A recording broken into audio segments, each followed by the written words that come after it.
Amikor belépünk a térbe, akkor először is azt látjuk, hogy az egész galéria tér föl van szabdalva boxokkal, különböző boxokra, tehát nem egy klasszikus kiállítási szituáció.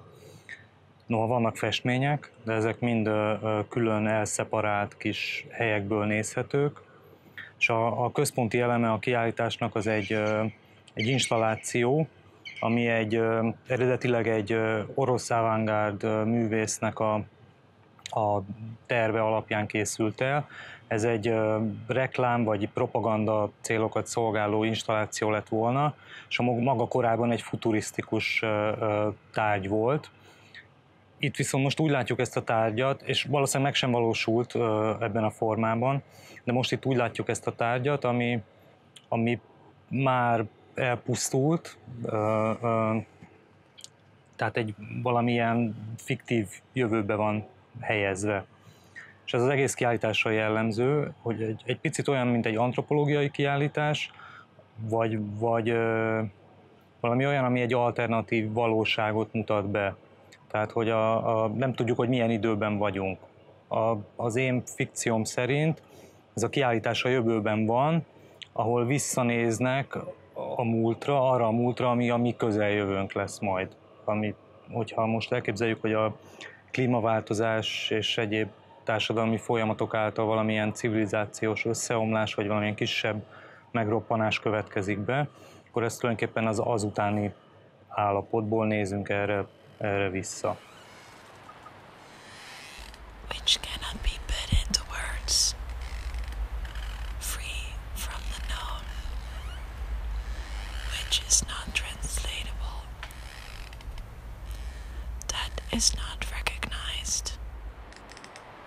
Az eredeti terveken olyan szövegeket olvashatunk cirilbetűvel, mint hogy reklám, dá, egit, tehát amik így a reklámozáshoz és a propagandához kapcsolódnak. Ebben az esetben a szövegek, amiket már csak egy videóanimáción lehet elolvasni, ami úgy működik, mint a leégett keréknek a rekonstrukciója, azok sokkal inkább valamilyen befelé fordulás, vagy pont, hogy a nem csinálást propagálják.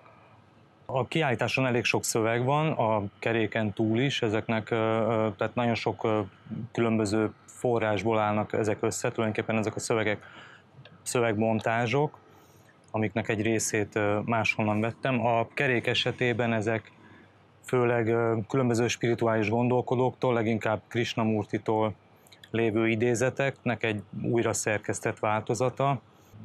Van bennük valamilyen nihilista attitűd, vagy legalábbis a propagálásnak és a meggyőzésnek a hiába valóságáról szólnak.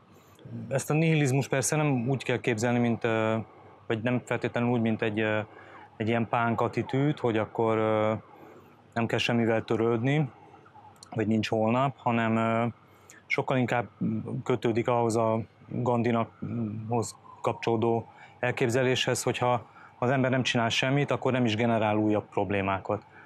És ez leginkább ahhoz kapcsolódik, hogy azt látjuk, hogy nagyon sok probléma van társadalmi, ökológiai szinteken, amiket az ember, amikor megpróbál megoldani, akkor újabb problémákat generál. Ez akár a háborúkra, akár különböző ilyen ökológiai problémák megoldására tett kísérletekre vonatkozik. És ez valószínűleg amiatt van, hogy a világ nagyon komplex, és ezek az megoldások mindig valahogy ilyen monoteikusak, tehát hogy valahogy egy részlet problémát próbálnak megoldani, és megfeledkeznek a dolog komplexitásáról. Tehát a keréknek a szövegei igazából inkább ezt a meggyőző, vagy ilyen kinyilatkoztatást tevő kommunikációt kritizálják, vagy fordítják ki. Mert sokszor, amikor van egy elképzelés arról, hogy hogyan lehetne egy jobb társadalmat építeni, vagy hogyan lehetne egy környezetbarátabb életformát folytatni, akkor mindig fölmerül az aktivistákban, vagy ezeknek a társadalmi elméleteknek a kidolgozójában, hogy hogyan lehet meggyőzni erről az embereket, vagy hogyan lehet egy átmenetet létrehozni. És igazából valószínűleg itt van szintén a másik probléma a komplexitás mellett, hogy ezeknek egyéni utaknak kellene lenniük. A harmadik pedig az, hogy a válaszokat mindig valamilyen fix pontnak képzeljük, vagy az igazságot mindig egy fix pontnak képzeljük, amit el akarunk érni, vagy amihez oda akarunk menni. De hogy valójában ez mindig egy változó, vagy egy mozgópont, és ezért nincs értelme valószínűleg a kinyilatkoztatásoknak, vagy legalábbis ezért nem viszik igazán előre a dolgokat. Eredetileg az intermédia tanszéken végeztem, a Képzőművészeti Egyetemen, tehát ennek megfelelően leginkább különböző technikai médiumokkal dolgozom, illetve főként installációkat készítek. Az egészen ritka, hogy festményeket hozok létre, és azokat mutatom be. Azonban itt a Trafóban ennek volt már előzménye. 2002-ben a tömérdek kiállítást csináltuk több társammal együtt, ami egy festészeti kiállítás volt, de egy kiforgatott helyzetben, illetve 2007-ben Csákány Istvánnal és Szörényi Beatrixsel kuráltuk a Kedves festő, fessél nekem szívvel és értelemmel című kiállítást, ahol szintén még barátainkat meghívva a festményeket mutattunk be, de mindent valamilyen speciális installációban. A mostani kiállítás címe Szívvel és értelemmel is erre utal vissza, ami eredetileg egy Kippenberger idézet, de egyben ezt a 2007-es kiállítást mint referenciát használja.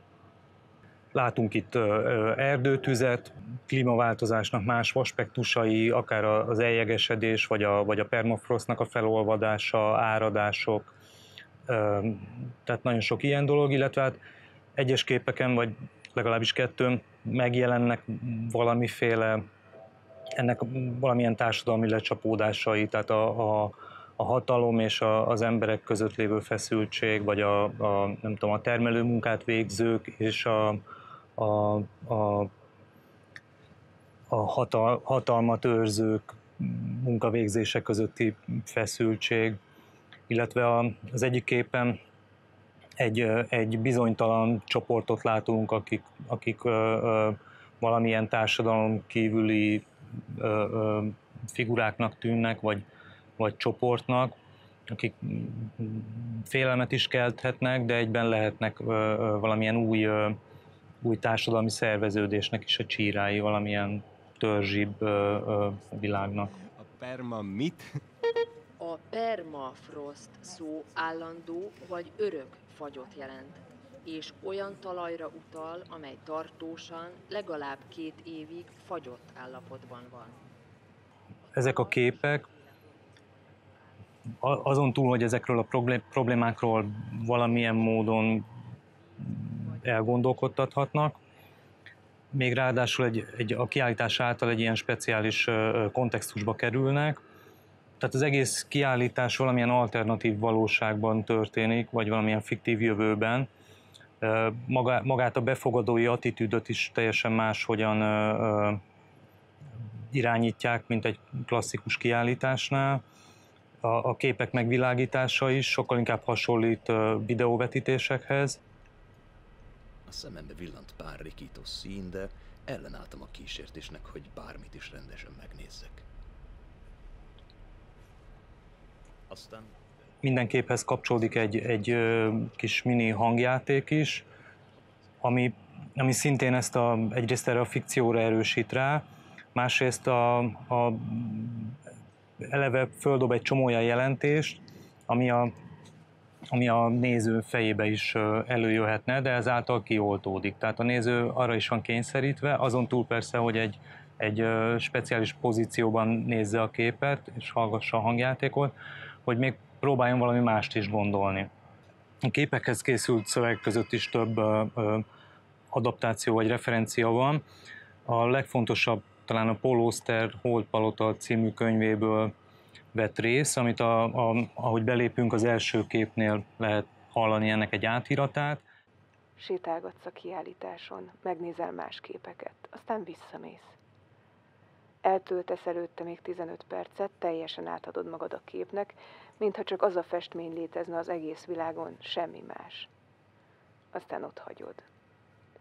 Ez lényegében egy utasítás, hogy hogyan kell megnézni egy konkrét képet, hogyan kell eljutni oda, és hogyan kell vele időt tölteni. Miközben paradox módon pont a kiállítás ezt nem igazán teszi lehetővé, tehát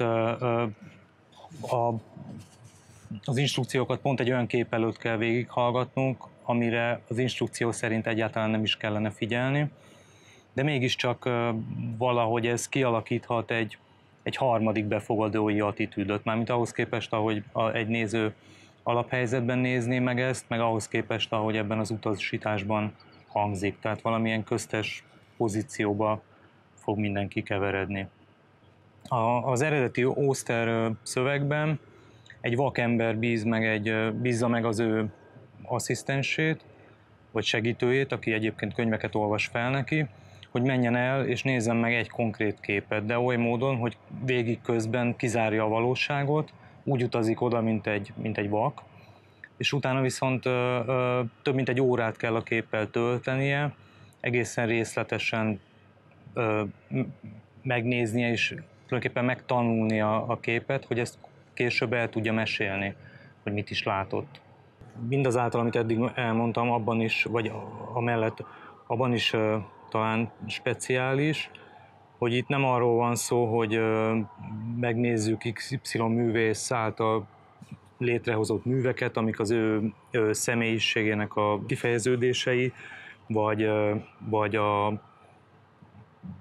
nem tudom, hogy a kézjegye és ezek a klasszikus dolgok nem igazán vannak jelen, hiszen valójában egy fiktív művész, vagy egy fiktív művész csoportnak a képei ezek, és sokkal inkább olyan, mint hogyha egy filmdíszletben járnánk, tehát hogy az egész kiállítás egy teljes fikció lenne. Az egész kiállításnak van egy tartalma, aminek vannak különböző elemei, és ezek az elemek kerülnek különböző viszonyokba egymással, akár a képeken, akár a hangjátékokban.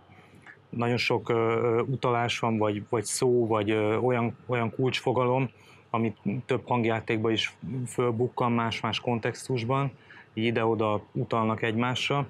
És az egész az én képzeletemben egy kicsit úgy működik, mint egy permakultúrás gazdaság, ahol az a cél általában, tehát a permakultúrát most már sokan ismerik ezt a szót a ökológiai gazdálkodás szinonimájaként, ami egy picit téves értelmezés, mert a permakultúra alapvetően egy tervezési rendszer, és például az egyik elv az az, hogy ha van egy rendszer, például egy gazdaság, akkor ott minden elemnek több funkciót kell kiszolgálnia, illetve minden funkciót több egymástól független elem szolgál ki. Ilyen módon, hogyha valami kiesik, valami elromlik ebben a rendszerben, akkor még mindig az egész egyensúlyban marad. Ez végül is a természetnek a működését utánozza ilyen értelemben. És valahogy ilyes formán gondolkodom én a tartalomról, ahol szintén így vannak különböző elemek, amik egymással kommunikálnak, viszont az, hogy valaki milyen utat jár be, mármint hogy milyen gondolati utat, az teljesen egyéni, illetve helyzetfüggő. That is not